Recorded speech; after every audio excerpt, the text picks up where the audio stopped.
او طارق جمیل چې مالدار دی نو مالدار مولا که د خپه داسې مواچي او کار څه مواچي که نه خو د السلام علیکم ملګرو د مفتی ګورل شاه صاحب مولانا طارق جمیل صاحب مبارک خبرې او گفتگو دا ویډیو سیفیان بریلیان ډیره زیاته تاوی راتاوی په سوشل میډیا کې او وایي چې مفتی ګورل شاه صاحب د مولانا طارق جمیل صاحب سخت مخالف دی او په هغه باندې رد کړی او د تبلیغي جماعت سخت مخالف دی او رد یې پې کړی. نو ملګرو مفتی ګورل شاه صاحب باندې یو اعتراض شوی او دا او بیا مفتی ګورل شاه صاحب مولانا طارق جمیل صاحب په حواله کې پیش کړی دی نه خو د تبلیغي جماعت خلاف دی او نه د مولانا طارق جمیل صاحب خلاف دی او نه پې رد کړی دی. تاسو د مفتی ګورل شاه صاحب دا پوره گفتگو واورئ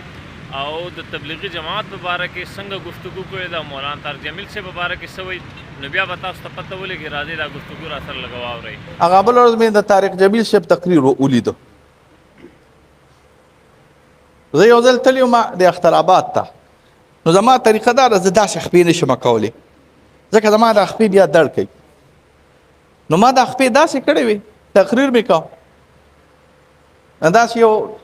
نیمچه تبلیغي غوندې و نیمچه ځکه چې دا کوم پوخ شي دا ټکي بیا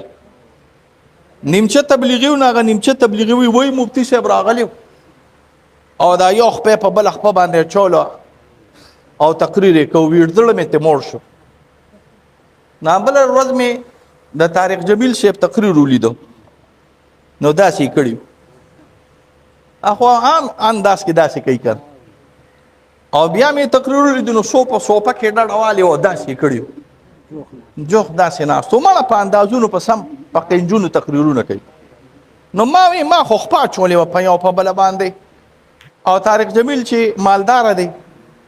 نو مالدار مولا که د خپه داسې مواچي او کار څه مواچي که نه خو د مولا خو د مختطي خم نه ساتي ځکه چې ورکوي خلکو له ورکوي د ښه چا نه خوالي نه کړه نو چې د چا ملا نیغه راغلي هغه د دین خبره بیا سمه کولی شو. بس یو څو نصیحتونه درته کوم د انسان څه پته لګي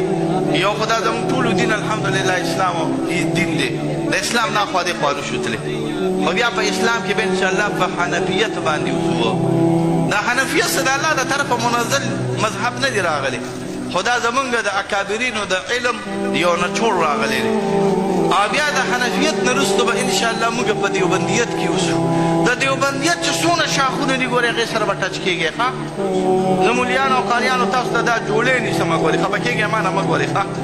زه تاسو ته دا جوړې نیسم چې په منځ کې به اختلاف نه کوئ ګورې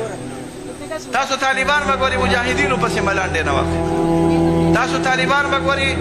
تبلیغیانو صاحبانو پسې ملنډې نه واخلئ تاسو د افریقې د حالاتو نه خبر نه یې چې دین کوم ځای ته ورسېد او چا ورسو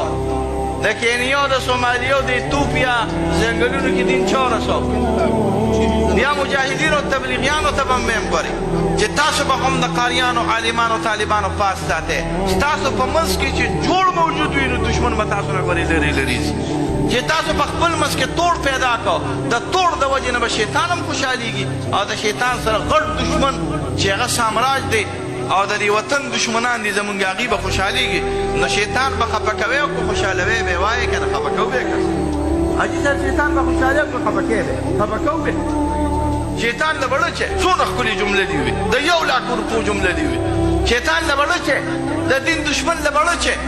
نو شیطان او د دین دشمن له چړه چې نو جوړ به پیدا کړي دا کافرین زموږ څه وایي جوړ پیدا کړي او چې تا څونه جوړ پیدا کړي د دین کار به جاري وساري وي او چې توړ دې پیدا کړي د توړ د وجې نه کار نه کېږي هر شي د توړ د وجې نه خرابي په دې لاسونو ستاسو دا ګړۍ وي دا عامې ګړۍ دې کې خپل خار میکینزم دا تاویږي را تاویږي